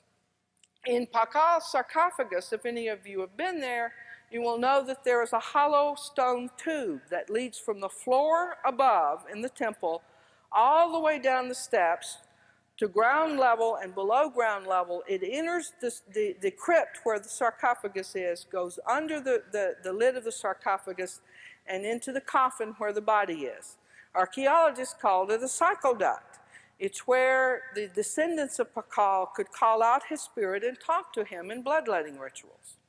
This is the western burial ground of the Chamula. It's a place called Romaria. Across the crest of the hill are 30 or 40 of these great giant green crosses dressed with pine and with bromeliads. Below the crosses at their feet are the graves of the ancestral dead, each one with its little flower cross. These planks on top are not the remnants of coffins. They are planks that the Chamulas put on top of the tombs of their families and say that they are doors. On the Day of the Dead, the Chamulas go to this graveyard with joy, with food, with drink, with radios. You can see plastic spoons when you're there and paper plates, and they have a picnic. And they open the doors in a very careful ritual. They call to their ancestors come out and share a meal with them. They're doing what Pacal did 1,000 years ago. Here is a chachak table that my friend David Friedel photographed less than 3 years ago in the town of Yaxuna. The shaman or the Chmen who created the table is this man right there. That's Don Pablo. This was a ceremony during a time of drought to bring rain. This table is a model of the universe that exactly matches the group of the cross made in 690 AD. It is oriented to the four directions. This is east, west, north, and south. In this case, there are 6 legs and there are 4 bows, but Don Pablo's made tables with 6 bows and 4 tables. 6 is wak. The word for 4 is kan. It's also homophonous with the word for snake, and it is homophonous with sky. This is a 6 sky. This is a wak chan. It's the same thing as the name of the cross on that tablet at Palenque. There are 4 little corn plants at the 4 corners. That's the Mace God being reborn. This arch right here it creates an arbor, or the arch of heaven. In the center of it, he drops a cord, and in the middle there is a round hoop that's called the Shpaten Khan, the island or the disk of the sky. From this central axis, he takes out 4 long little lassos or pieces of vine, which he calls Shtab Khan. These are the cords of the sky. It's the Kushan Sum. This is the living cord, or the umbilicus that you saw in that pot from the 7th century. From the Shpaten Khan here, he hangs 13 gourds. There are 13 constellations in the Maya zodiac. When he is ready to ask the gods, will they please accept his offerings, he pours in maize gruel. That's the flesh of human beings in the Mace God. If during the night the maize gruel separates out clearly so that the water and the maize are finely separated, that's a signal the Chaks will accept his prayers. If it's cloudy, they do not have the ceremony. If the gods will accept the offerings, then all of the people of the town bring maize dough, and Don Pablo makes a huge tamale that's at least 1.5 meters wide and 1 meter high. That's the Mace God. Then he breaks that bread apart because it must first become a great community thing called the crusois, the bread of the cross. But the cross is, yes, the Christian cross. It's also the center axis of the world. He then breaks it apart and he makes it into chicken-wa and iguana-wa and deer-wa and sometimes bimbo-wa. Only if you know that's a joke. But here, for instance, is a pot with the bread in it, and there are chicken feet on top of it. That's chicken-wa. That's chicken bread. He also puts in the top all sorts of offerings in the top. Then, when the table is ready, he opens a portal. That portal is called Ujol Gloria. Translated into English, that's the glory hole. Okay? What he brings through the glory hole is what he calls Yeats Khan. Yeats is a word that means sweat, semen. It means the melted candle wax on a candle. It's honey from a nest, from a bee's nest. It's copal or resin oozing from a tree. It's the dew on the morning grass. It is nectar in the flowers. My friend David Friedel calls it the cosmic ooze. It's all the things that ooze from the world, but those that they carry the living substance of the universe with them. What the men ask for is the Yeats Khan, this cosmic ooze from the sky, which is, of course, rain. Next pair. This is an altar in a Yucatecan house. This is just a family altar, nothing special. Notice that it has the cross dressed in flowers. In the 4 corners, it has fire, and the ooze of the candle, that melted wax, is the eats. It has bowls made of clay, and in are chickens, right? They didn't have chickens pre-Columbian times. Those would have been turkeys or quail. In the middle are the offering of the tortillas. That's the flesh of God. Right? This is a table that could have been in any house 1,000, 1,500, 2,000 years ago. Finally, this is the famous town of Momostenango in the highlands of Guatemala. This town has been made very, very famous by Barbara Tedlock, who went there and as a graduate student, and became friends with a man, an Ahki named Andres Schele. The Maya are very wonderful people. They do not ever missionize. They do not ever try to convince anybody else in the world that their way of understanding the world is better than anybody else's. But if anyone comes and asks, they will share with anybody in the world who asks. And so Andres Schele agreed to teach Barbara if she would do what it took to learn. And so she did. For 2 or 3 years, she stayed with him and she learned how to be a Maya Ahki, and she is today. She is a daykeeper. She wrote in her book all of this, and in that she describes the cosmology of the town. There is a great mountain to the north, there's another one to the south, there's one to the east, there's one to the west. The north mountain is the four corners of the sky, south mountain is the four corners of the earth. I never can remember what the east and west mountains are, but around these mountains are 9 shrines. They're called 1 place, 2 place, 3 place, 4 place, etc. When a shaman or a Ahki is to be initiated, he must go on the day 1 monkey, which will be on May the 28th this year, to each of those shrines with his teacher and say prayers. All shamans also on 8 monkey goes to these shrines to kind of renew their contact with the world. And people who have problems, who need prayers for the dead, or who have sick, or just want to help the world, explain to the gringos, try to help us get our act straight, and things like that. They ask Chuchkahaus or Ahki to go to these places to say prayers. It's an incredible sight. I was there 2 years ago, and the altars are nothing fancy. They're just little blimps, little pimples on the side of the mountain with little hollows worked out where fires are lit and copal and maize and other things are burned. At any one altar, there may be 50 of these places, and since the ceremonies are at night, you come down and there'll be 100 Chuchkahaus there with people of Momos Tenango asking them to give prayers, helping them, and all you see are their faces lit by these fires. And if you look off in the distance, you'll see them all around the valley, these altars. In the center of the town is the most sacred of them all. It is the center of the world. It is where all of the Chuchkahaus and all the families go to pray. That's it. Its name is the 6th place. It has the same name as the cross on the sarcophagus of Popol, made 1,500 years ago. I thank you.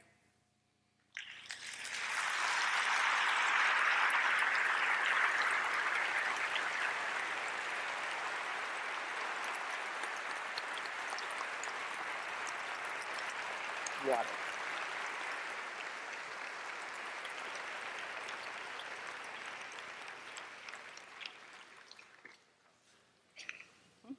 There are 3 mics there, and then the ushers are going to come up and down and just pass the cards out to the aisle, and they'll bring them down here. Where are they? That's a good question. There's one right over. Yeah, where are up the mics? The aisle there. I see one up there. There's one right here.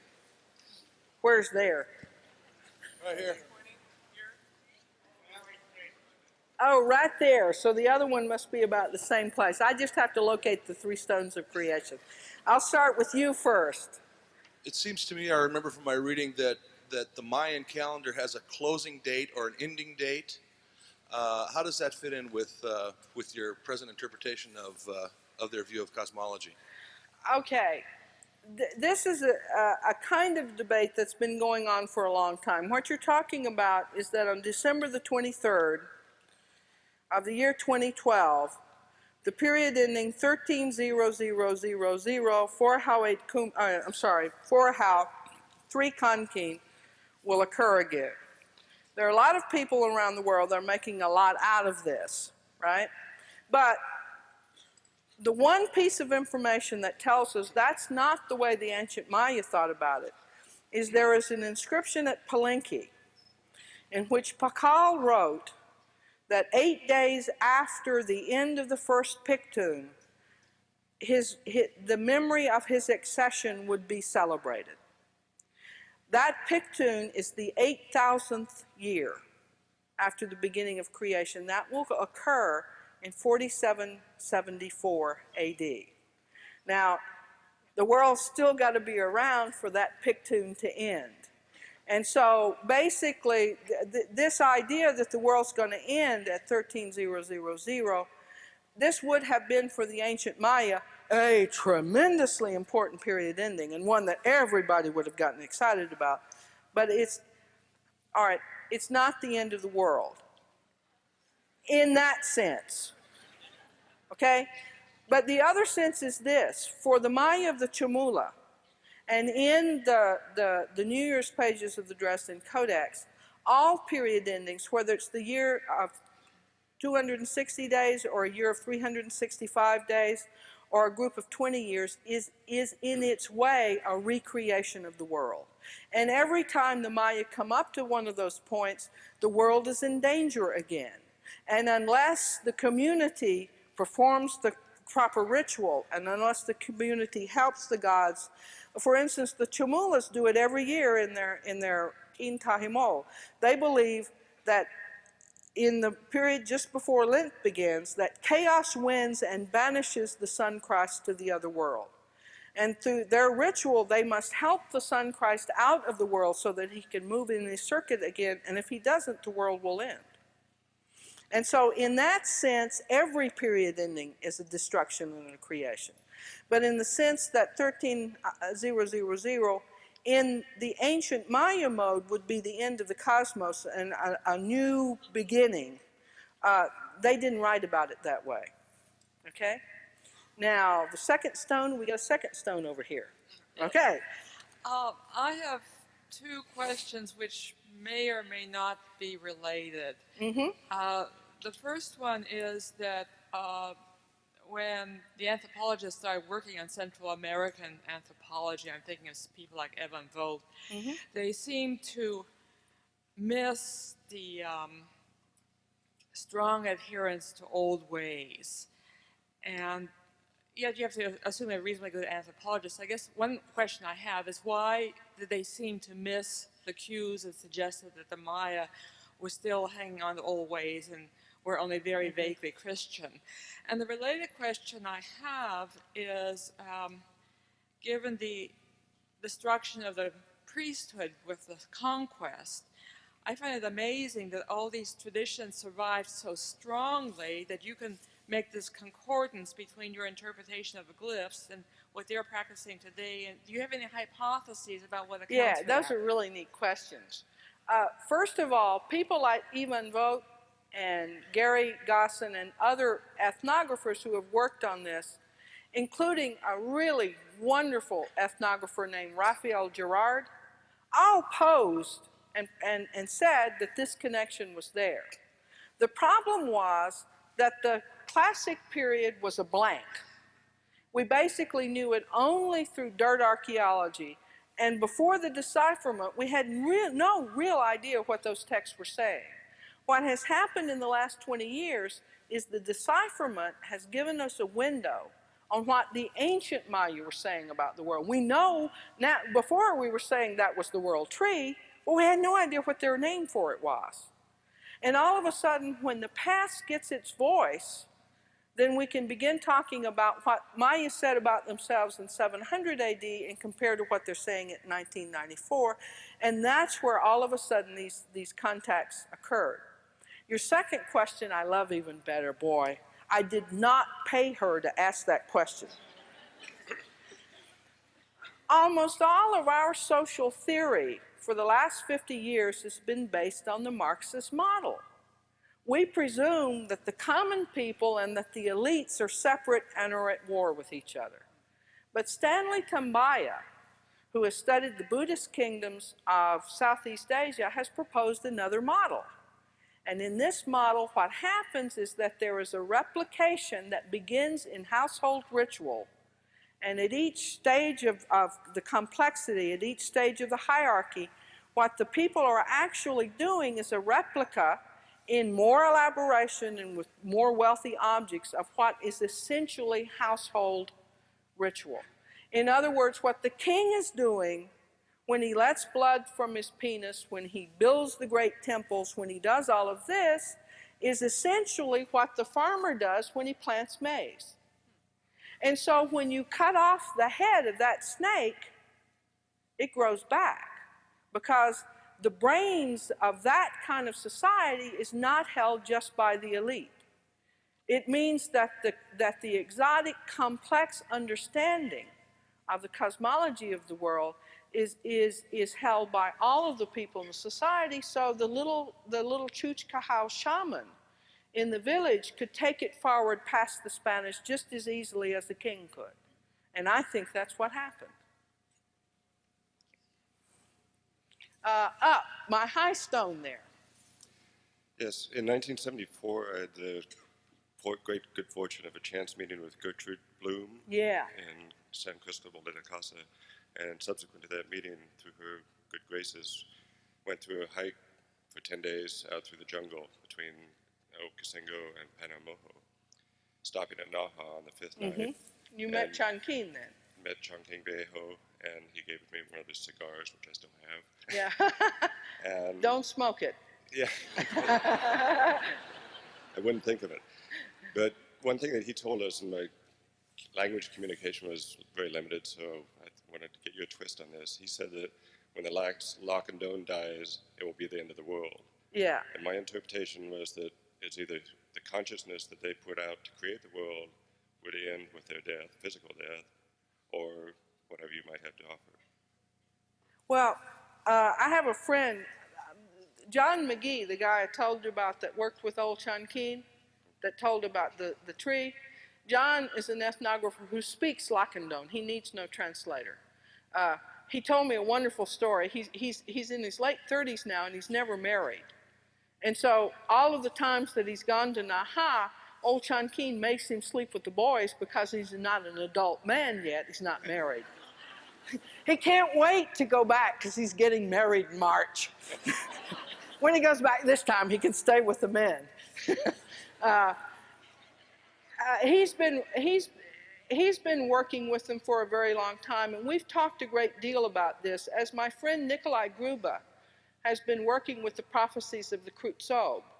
And this idea of the destruction and recreation of the world is a really fundamental part of the way the Mayas see the world. For instance, one of the ways that you can look at the god pot making ceremonies is that when old Chanquin makes the god pots, he is destroying the old world and recreating a new world. He is renewing the world, so it's through a destruction and creation process, just like all of the New Year ceremonies are. So in the sense that he's talking about the fact, I think, that the world needs people who know how to do the ritual and who know how to behave correctly, who know how to speak correctly, who know how to deal properly with the gods. And see, I love this, you see. You know how the Chamulas classify us, folks? We are monkeys left over from the third creation. And the reason why they classify us that is because we're the wrong color, we don't rock right, we don't dress right, we don't speak right, and we don't know how to behave like civilized beings. Now, we have for the Chamulas an advantage in that we can bring them special ancestral knowledge because we're outside of the boundaries of the social fabric. And so people like us can bring in special knowledge. We can bring them radios and TVs, and they're perfectly glad to accept those things. But we're not people of the fourth creation. Maya are the people of the fourth creation. And so they're the only ones who know how to talk with the gods in their way of thinking. So when they die, or when the young people don't want to learn those ceremonies anymore, when there is a break in that oral tradition, then for them it threatens the cosmos. And maybe it does. We may be better off to think about that. Can you do one? Say please. Please. Okay. Has anything new been discovered about Mayan music since the discovery of the frieze at Bonampak? Bonaparte. No, except that when we were in Vancouver this lovely high school girl stood up and said, you know, that Greek music reflected their idea of the cosmos. Do you know, is it possible that the Maya did that too? And I looked at her and said, I don't know. Why don't you research that? So maybe 20 years from now, we'll know from a young British Canadian girl, it's this stone's time. Has there been any investigation, or is it just coincidence, the similarities between the Navajo creation myth and the Maya, and also between the twins and the fact that they refer to first man, first woman, first coyote in Navajo and everything? Yeah, that's a wonderful question. Thank you.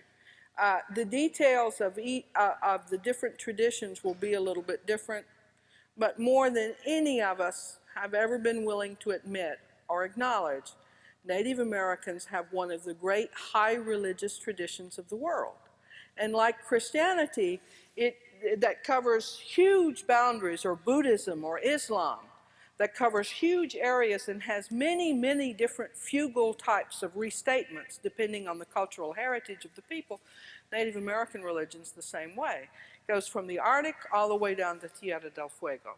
And there are, you know, constant parts of it, like I just found out when I was up in Canada that in the Northwest Coast stuff, the Milky Way is the tracks of the raven. And I thought, wow, you know, they're locked together. But yeah, we thought of those. And it really is stunning the way all of that works. So, is there someone there? Yes, that's the second stone. I'm an astrologer, and I was listening to your talk more as the archetypes of the gods. And there's a story where the first planet evolved from the sun was Mercury, which is Hermes, which is the archetype of the. When he came to life, he stole a tortoise and made a musical instrument out of it and gave it to the sun god. So I see that as a parallel as you're talking about and also the first gods being twins, and the second planet, then the two twin planets were Tiamat and Hermes. And so I'm wondering, do you see possibly that they're talking about their archetypal ancestry on another planet? I don't think so.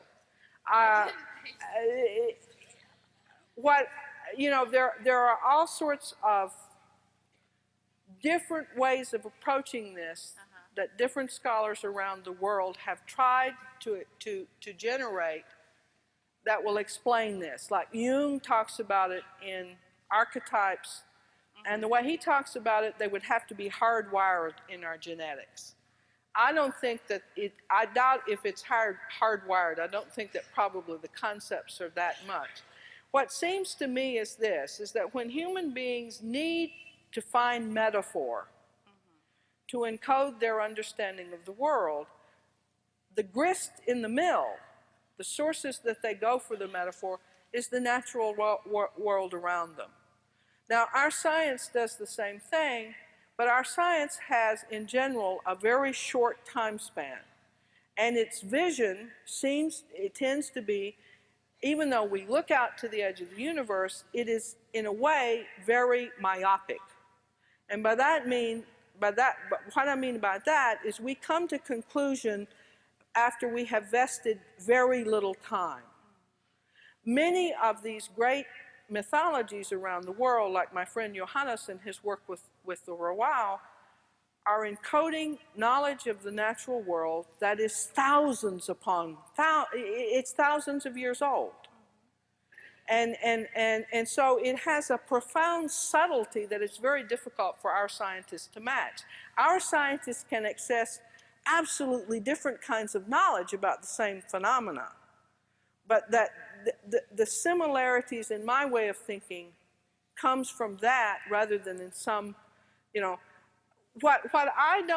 what's very important for me to do is those of us that come from the European tradition, When we look at something like the Maya, we're looking at something that's very different than our way of understanding the world. And so what we do is try to match what we see there is what we know from our own world.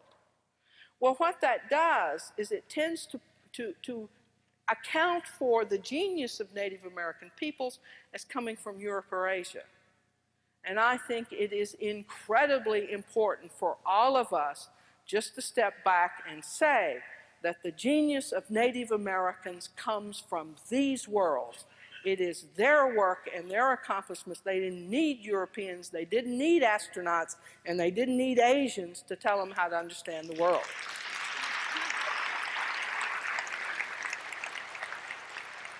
Are we at the high stone? Can you comment on a similarity of the ancient Scandinavian Yggdrasil, the cosmic tree, the world axis, with the serpent twining at the roots and the birth and the branches, to the Maya cosmic tree and associated symbols on the other side of the world? Okay, that's the same problem. And again, there seems to be two possibilities. One is that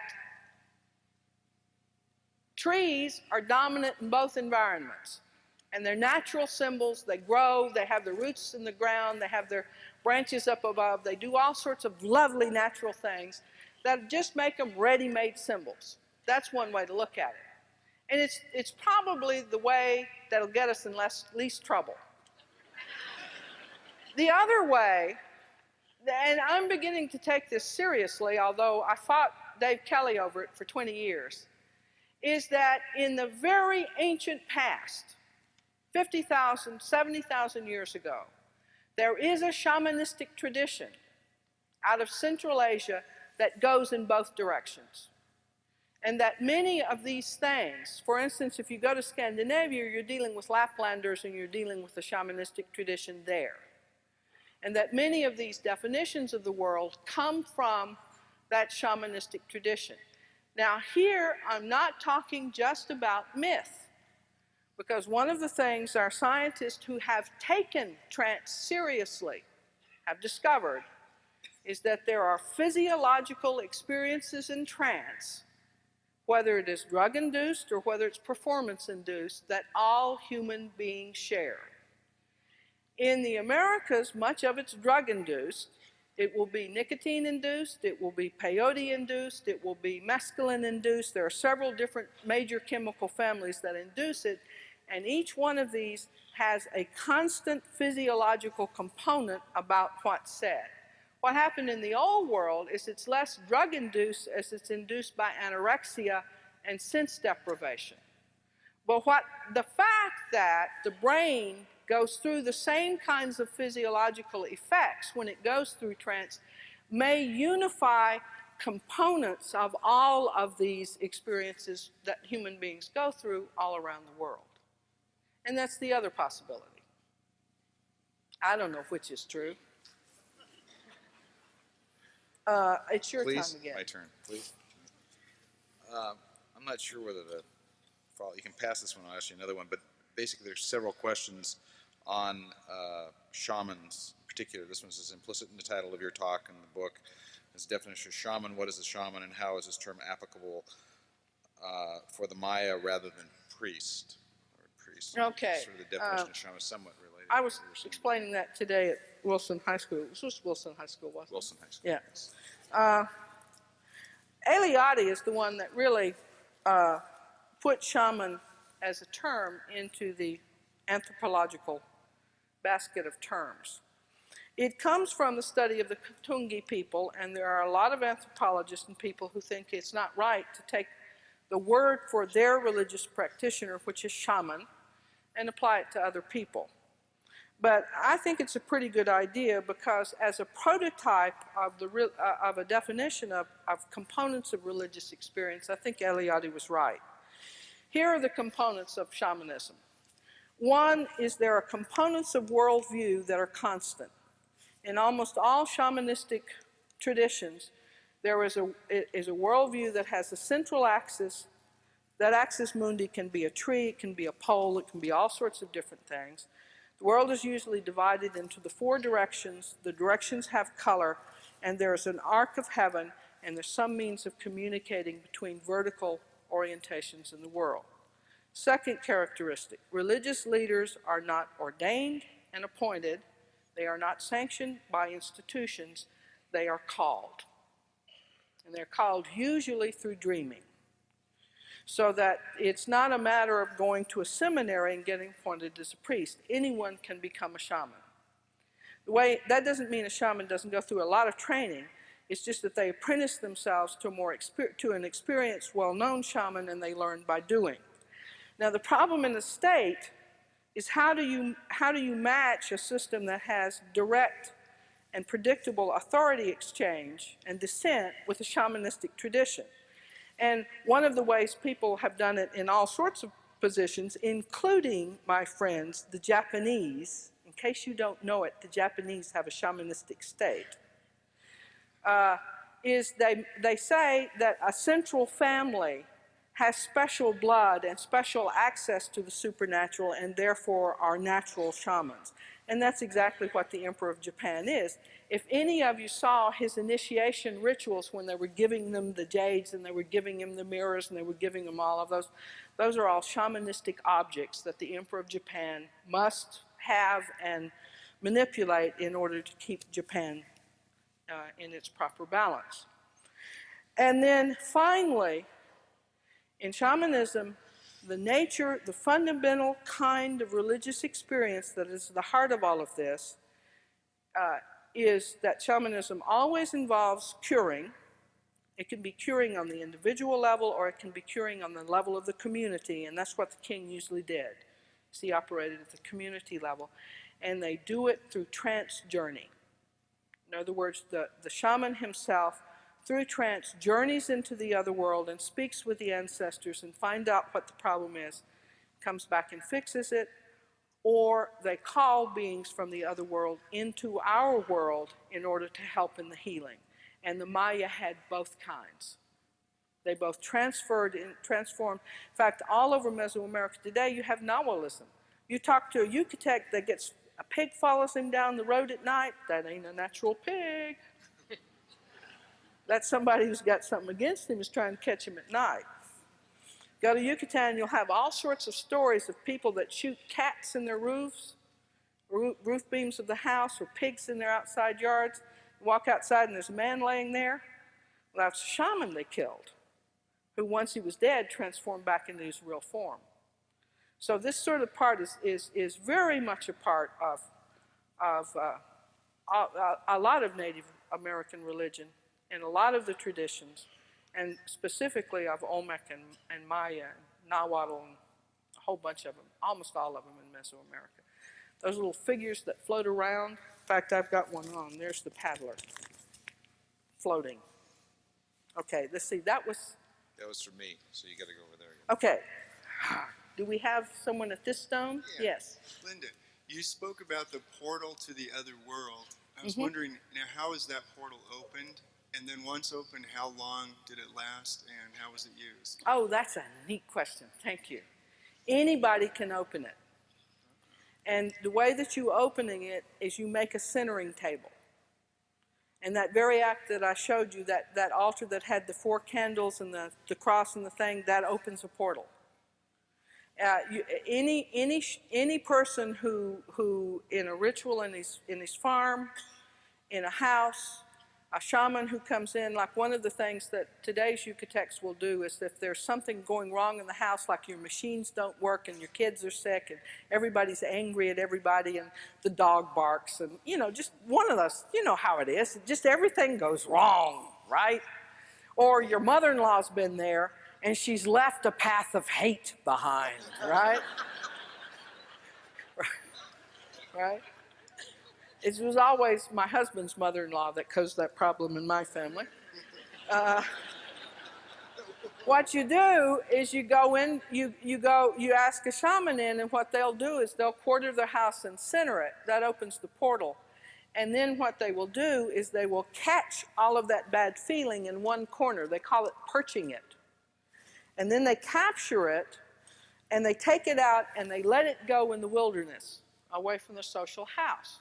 Now, you think that's I mean, I'm not you, us, we think that's crazy. But I'm an alcoholic, and an alcoholic who was my sponsor once gave me a little piece of advice. And that's when I felt like pushing my hand through the screen in the computer because the machine wasn't acting right. Just try talking to the little people inside, and everything would get better. And I've noticed that if I just talk to the machines in my life and treat them like they're living beings, it's probably because I'm focusing myself a little bit better and paying attention to what I'm doing, but things seem to go a little bit better. Okay?